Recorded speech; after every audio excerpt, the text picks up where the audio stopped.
Okay, let's jump right into something that definitely caught my eye recently. Minnesota law. It's changed, or clarified, perhaps. That's right. And now, women walking around topless isn't automatically indecent exposure, provided, it's not done in a sexual manner. Exactly. It's a ruling that really challenges some pretty standard societal views on public presentation and the body. It absolutely does. And that's what we're diving into today. We're exploring this new legal landscape in Minnesota. It all stems from this idea that a woman's exposed chest isn't in itself indecent. Right. The crucial distinction being the absence of accompanying sexual conduct. We're looking at a discussion from the YouTube channel Chisha Zed, which really dug into this Minnesota Supreme Court ruling. Yeah, they had a good breakdown of it. And our goal here, as always, isn't just to repeat the headline. We want to unpack the ruling itself, the court's reasoning. And maybe more importantly, the ripple effects, right? The questions it raises. Exactly. This goes beyond just one law. It touches on societal norms, how we define things legally, personal space. It's complex. So let's start with the core of it. This all centers on a specific Minnesota Supreme Court ruling. That's the heart of it, yes. Basically, they overturned a 2021 conviction. A woman was convicted of indecent exposure. Okay. Observed with her breasts exposed, I believe it was in a gas station parking lot. And the Supreme Court said? They said, unanimously, that breasts are not inherently sexual organs or parts in this legal context. Wow, that feels like a pretty foundational statement. What was the legal logic there? How did they connect that to the indecent exposure law? Well, it came down to interpreting Minnesota's specific statute.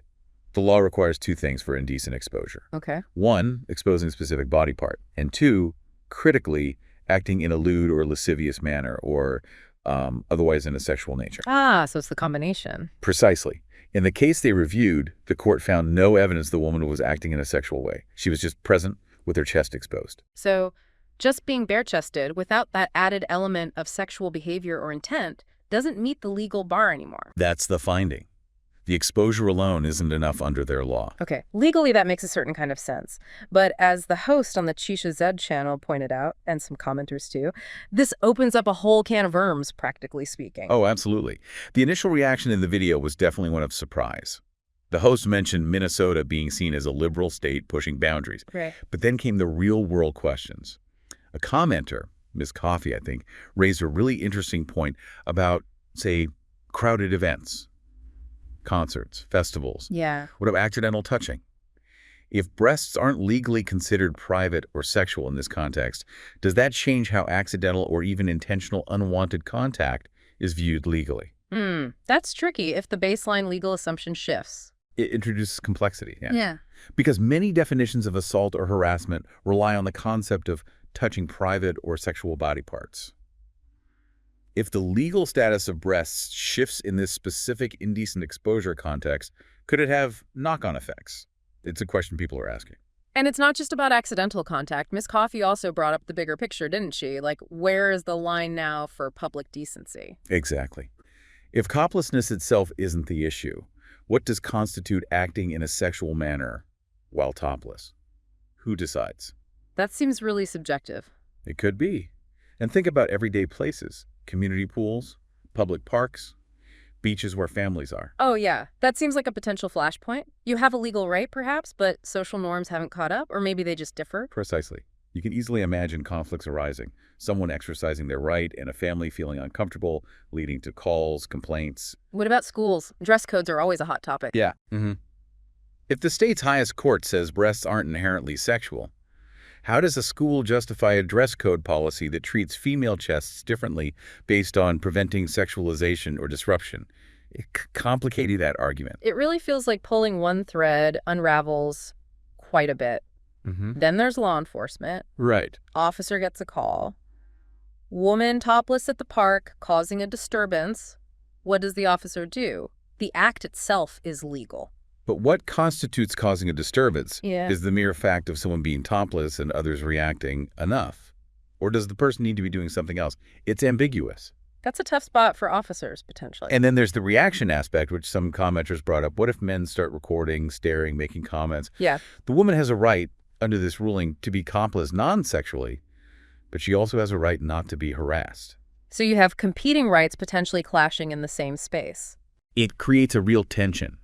How do you parse intent? Is someone looking perversely, as one commenter worried, or just looking?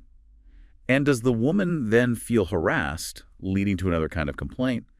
It gets messy. It really does. It seems like this ruling, maybe aimed at equality or normalization, has kind of kicked open a door to a lot of new gray areas. That's a good way to put it. But we should also look at the other side. You mentioned the top comment on the YouTube video saw this very differently as a positive thing for breastfeeding mothers. Yes, that was a prominent perspective. For nursing mothers, this could be huge. How so? Well, the fear of being accused of indecent exposure just for feeding their child in public is a real stressor for some parents.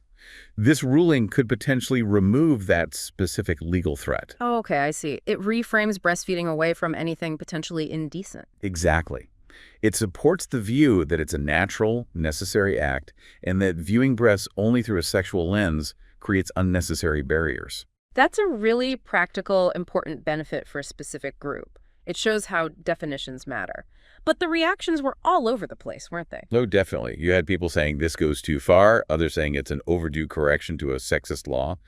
Very polarized. Did any other interesting connections come up in the comments? Yeah, one commenter brought up the situation of homeless individuals. Okay. Sometimes they face indecent exposure charges for, having to relieve themselves discreetly in public due to lack of facilities. This commenter suggested maybe this ruling, by focusing on intent rather than just exposure, could offer some unintended protection there too. An interesting, maybe unforeseen consequence. But then you had the counter concern. Someone worried this might encourage more perverse behavior, feeling that society is already overly sexualized. So a fear that lowering one boundary might lead to others being pushed. Sort of, yeah. That was the sentiment. And one comment really nailed the core legal issue going forward, I thought. Which was? Basically, okay, fine, breasts aren't inherently sexual. But this just moves the whole argument to defining sexual manner. Right back to that key phrase. Exactly. What does that mean in practice? That's the new battleground for interpretation. And related to that, someone asked a pretty pointed question. About looking, yeah. If a woman's chest isn't inherently sexual according to the law, can you really accuse a man of being perverted just for looking at it? It challenges assumptions about the gaze, objectification, and intent. It definitely makes you question how we automatically link looking with sexual intent. Mm-hmm. And there was a brief mention of biblical modesty, but that seemed a bit tangential to the legal points being debated. So bringing this all together, after diving into the ruling and the reactions, what are the main things for us to take away? I think the absolute core is the Minnesota Supreme Court's statement. Breasts are not inherently sexual. That's the foundation. Right. And legally, this means indecent exposure now requires proof of acting in a sexual manner, not just being bare-chested. But the impact of that is huge and uncertain. Totally.